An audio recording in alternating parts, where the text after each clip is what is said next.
우리가 살아가면서 원하고 구하고 바라는 것이 있습니다.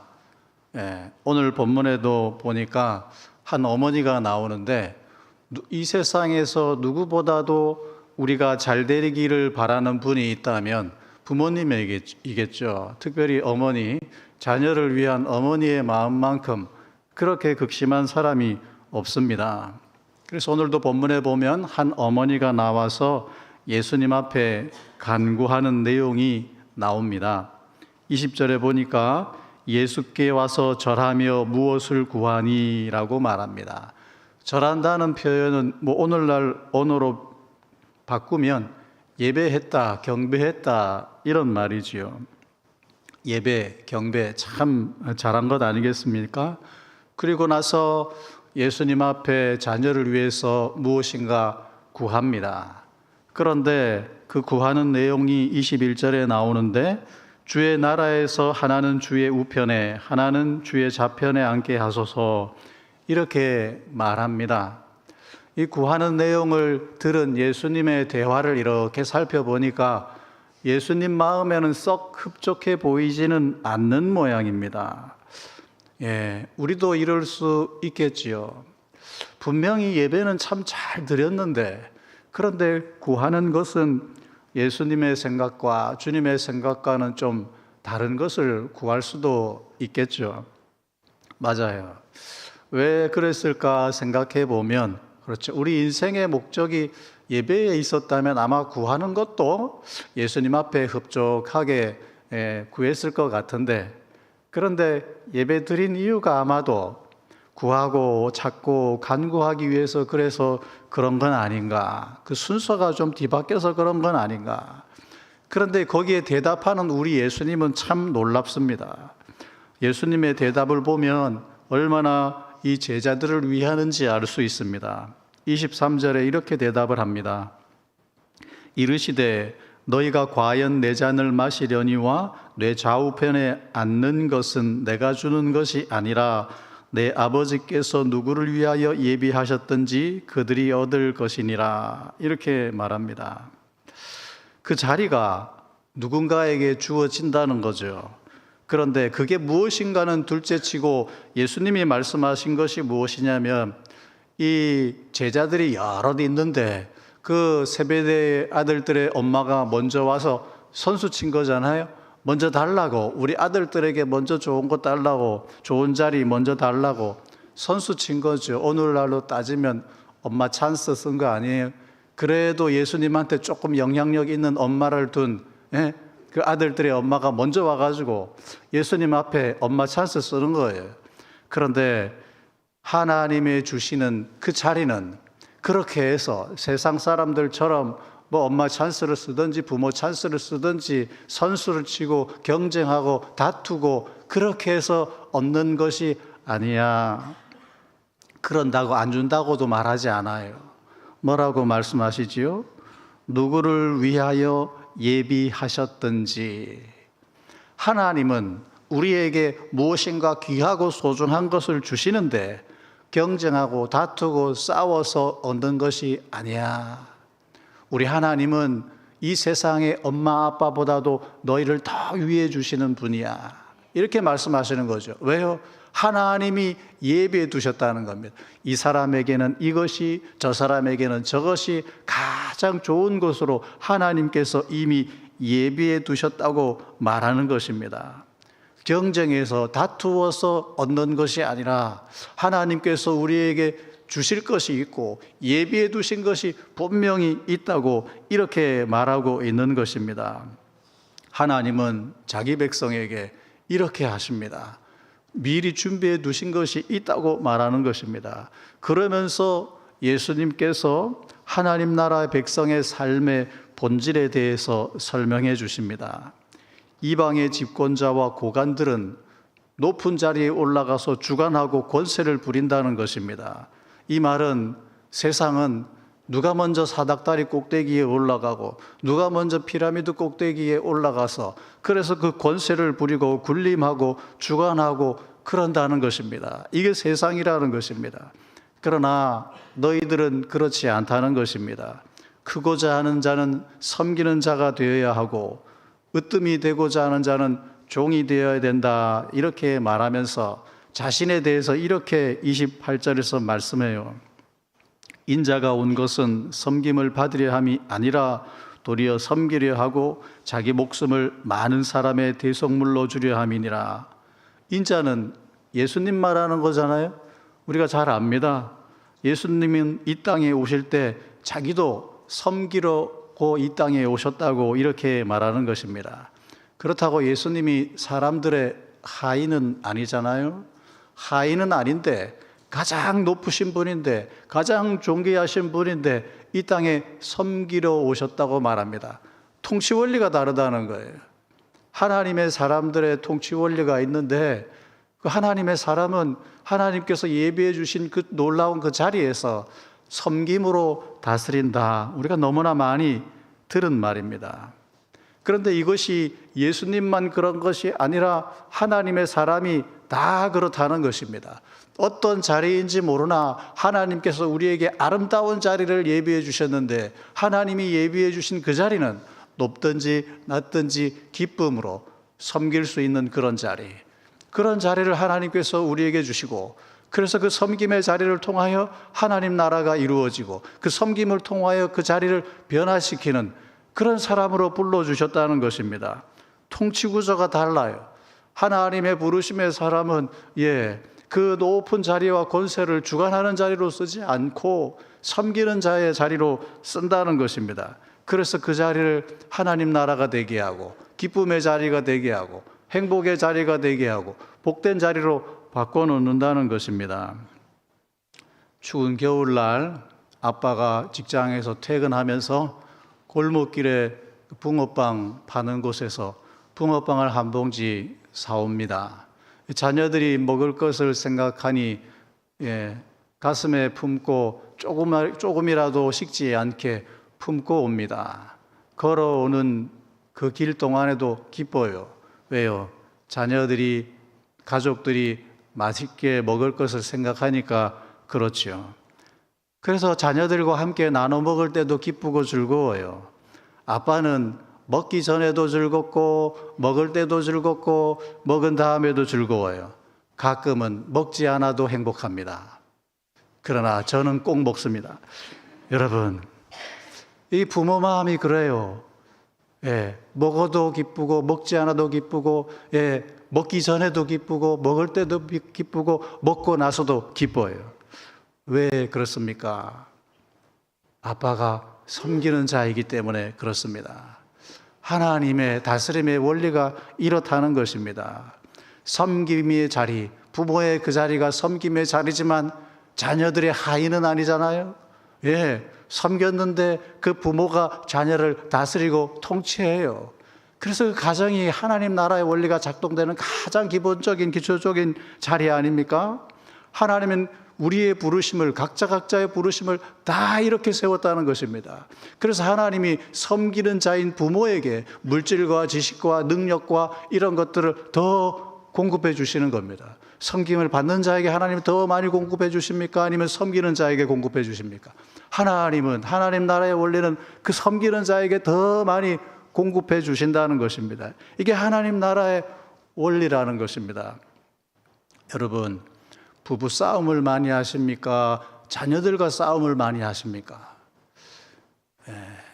부부 싸움을 많이 하죠. 자녀들과 다투는 것보다도. 왜요? 그래도 모든 부모들이 자녀를 섬기기 때문에 그렇습니다. 낮아서 하인이라고 섬기는 것이 아니라 자녀를 섬김으로 통치하고 다스리기 때문에 그렇습니다. 가끔 싸울 때도 있지만 말입니다. 자녀하고도. 그런데 왜 부부 싸움이 더 많습니까? 부부 관계는 섬김의 원리로 통치하려고 하지 않기 때문에 그런 것 아닙니까? 섬김의 원리로 다스리려고 한다면 아마 부부 싸움이 확 줄어들 것입니다. 다른 방법으로 통치하고 다스리고 그러려고 그러니까 다툼이 많이 생기는 것 아니겠습니까? 공동체도 마찬가지라는 것입니다. 하나님의 부르신 원리대로 그렇게 부르심의 자리를 섬김의 자리로 이해한다면 달라지겠죠. 구약에 히스기야 왕이라고 있습니다. 이 왕이 등극하자 처음 한 게 뭐냐면 성문의 전문을 수리하고 성전에 있는 그릇을 정비한 것입니다. 대단한 것 아니죠? 출입문 좀 고치고 그릇 깨끗이 닦아놓고 뭐 이런 거 한 거예요. 근데 하나님이 그런 섬김을 참 기뻐하십니다. 그리고 이 왕이 하고 싶은 게 있어요. 왕이 되었으니까 자기 권세로 해보고 싶은 게 있는 겁니다. 그게 뭐냐면 이스라엘은 출애굽 유래로 여호수아 시대 이래로 제대로 유월절을 지켜본 적이 없습니다. 성경의 기록을 찾아보면 이스라엘 백성들이 역대 역사 중에 유월절을 제대로 좀 확실하게 지켰다라고 나오는 왕이 딱 2명밖에 없습니다. 그 첫 번째가 먼저는 히스기야요, 두 번째가 요시야 왕입니다. 그럴 정도로 하나님의 율례에 대해서 성실하게 지킨 왕조들이 별로 없어요. 기록상으로만 볼 때 말입니다. 그런데 왕이니까 제사장들도 하기 힘들거든요. 제사장들은 그냥 제사를 섬기는 일을 하지 백성들을 이래라 저래라 하고 유월절을 준비하는 물질을 공급하고 이런 거 못 하잖아요. 그런데 왕이니까, 자기가 왕이니까 유월절을 준비할 수 있는 모든 것을 다 준비한 거예요. 마치 잔치를 준비해 놓고 백성들을 초대하듯이 온 백성들을 다 초대합니다. 남유다 땅에 있는 백성만 초대한 것이 아니라 이미 북이스라엘은 멸망했어요. 멸망해서 흩어져 살고 있어요. 그런데 보발꾼을 다 보내가지고 브엘세바에서 단에서 브엘세바, 약속의 땅의 경계를 말하는 거 아닙니까? 전 이스라엘에, 멸망하기 전에 전 이스라엘의 모든 흩어진 자들에게 보발꾼을 보내서 다 오라고, 누구든지 돌아오라고, 흩어진 이스라엘도 돌아오라고. 이 열망이 히스기야 왕에게 있었던 거예요. 그래서 흩어진 이스라엘도 돌아오라고, 너희가 돌아오면 하나님도 너희에게 돌아오신다고, 이 열망으로 전 이스라엘의 백성을 섬깁니다. 왕이 돼서 그렇게 한 거죠. 뭐 권세를 부르고 그런 게 아닙니다. 그런데 유월절을 지키려면 그래도 율례가 있습니다. 하나님의 명한 율례대로 스스로 정결케 하는 과정을 거쳐야 되는데 뭐 급하게 오다 보니까 그런 율례를 지키지 못한 백성들이 허다했습니다. 그러자 이 왕이 다시 하나님 앞에 섭니다. 하나님, 늦게라도 하나님을 찾고자 온 백성이 하나님의 율례를 어겼을지라도 용서해 달라고 하나님 앞에 엎드려 기도해요. 그래서 하나님이 어떻게 했겠습니까? 당연히 들어주시죠. 하나님이 그 백성을 고쳐더라 이렇게 말합니다. 그런데 이 히스기야가 유월절을 지키려면, 원래 유월절이 몇 월 달에 있지요? 이스라엘 절기상 1월 달에 있잖아요. 그런데 사실은 그가 전문을 고치고 그릇 정비하고 이럴 때 벌써 이미 1월 중순이 훅 지나가 버리고 말았습니다. 그럼에도 불구하고 그래서 그가 절기 자체도 2월 달에 지킵니다. 그런데 하나님이 이렇게 절기를 이렇게 바꿨음에도 불구하고 하나님이 거기에 대해서 이런 방구 뭐라고 하지 않으십니다. 그냥 흡족하게 받으십니다. 왜 그랬을까요? 하나님이, 이 왕이 하나님을 향해서 섬기고 싶고 전 이스라엘 백성들을 하나님 앞에 세우고 싶은 그 열심의 마음, 섬기고자 하는 그 마음, 하나님이 받으신 것입니다. 그러면 백성만 잘 되고 제사장만 편하고 그런 것입니까? 하나님께서 응답해 주셔서 그 시대에, 히스기야 시대에 제사장들이 백성을 축복하면 성경이 뭐라고 기록되어 있냐면 그 소리가 하늘에 들리고 그 기도가 거룩한 저소 하늘에 이르렀다. 성경이 이렇게 말합니다. 그 시대의 기도가 막힘이 없었다는 것입니다. 이 땅의 백성들을 축복할 때마다, 제사장이 축복할 때마다 그 기도가 막힘없는 일을 이루게 한 그 장본인이 히스기야입니다. 제사장이 잘하고 레위인들이 잘해서가 아니에요. 그러면 그 덕은 제사장이 다 보고 그 덕은 백성들만 본 겁니까? 섬긴 히스기야의 마음이 천국입니다. 그것을 지켜보는 히스기야의 마음이 더 기쁘고 더 행복하고 더 충만하다는 것입니다. 이게 섬기는 자가 누리는 기쁨입니다. 하나님의 사람들은 이렇게 부르심을 받았다는 것입니다. 왕의 권세로 군림하고 이렇게 하는 것이 아니라 백성을 섬기고 제사장을 섬기고 그 북이스라엘까지 흩어져 있는 그 북이스라엘까지 불러왔던 그 왕의 섬김이 하나님께서 우리에게 원하시는 모습이라는 것입니다. 왕으로 가장 높아졌음에도 불구하고 그것을 다른 방법으로, 세상의 방법이 아니라 하나님의 부르심의 방법으로 쓰더라는 것입니다.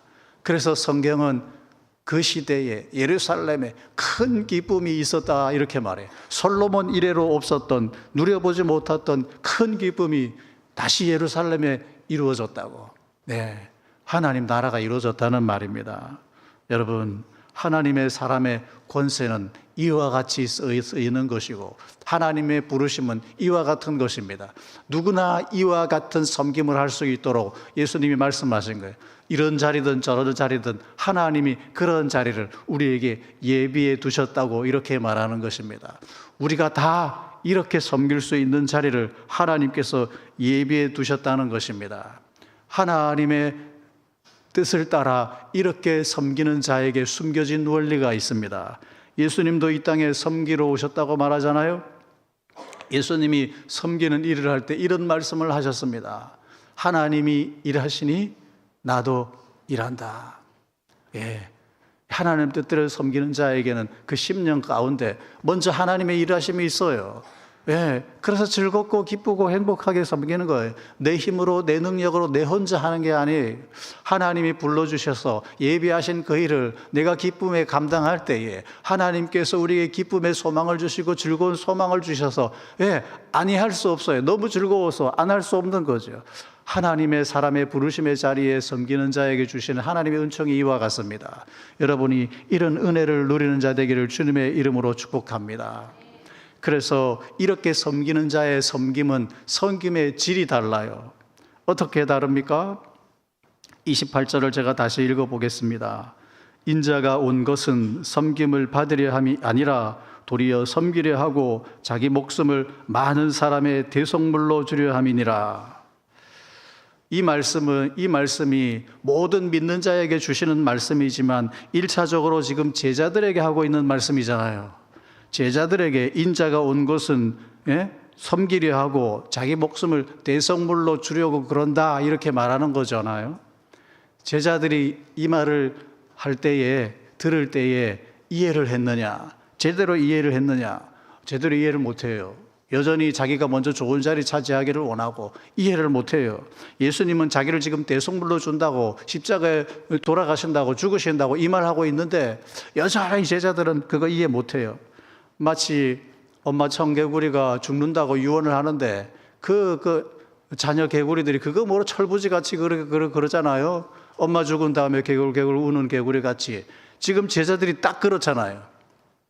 여러분, 그런데 예수님이 못 알아듣는 그 제자들을 섬기겠다는 거잖아요. 죽기까지 섬기겠다는 거잖아요. 못 알아듣고 이해 못하는 철부지 제자들을 지금 섬기겠다는 거잖아요.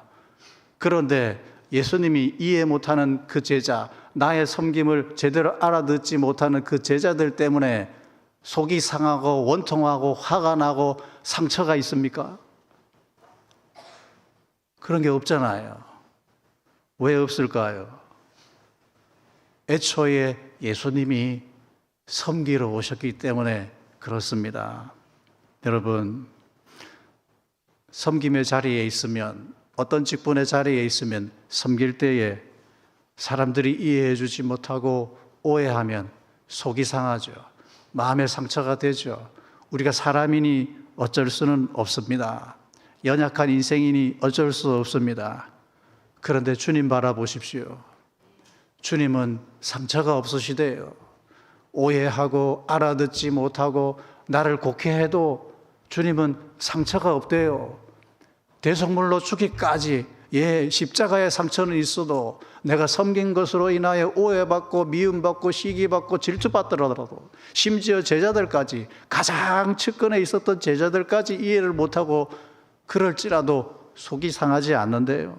상처가 되지 않는데요. 왜 그렇습니까? 왜 주님의 섬김은 그러합니까? 왜 주님의 사역은 그러합니까? 그분이 애초에 섬기러 오셨기 때문에 그렇습니다. 저와 여러분의 모습은 어떻습니까? 주님의 섬김을 배우는 자 되기를 주님의 이름으로 축복합니까? 여러분, 주님이 말씀하십니다. 내가 너에게 상처 받으려면 수만 가지 상처를 받았을 거라고. 그러나 나는 너를 위하여 십자가를 지노라. 십자가를 졌노라. 이렇게 말씀하십니다.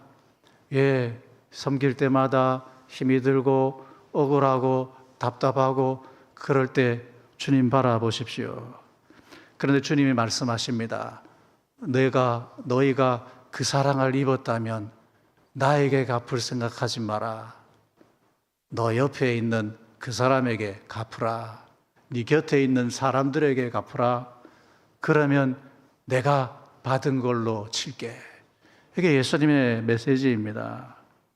하나님 앞에 그러므로 구하되 진실되게 이렇게 주님처럼 히스기야 왕처럼 높은 자리든 낮은 자리든 진실되게 행복하게 하나님 나라를 이루며 섬길 수 있는 그 자리, 하나님 내게 예비해 두신 그런 자리가 무엇입니까?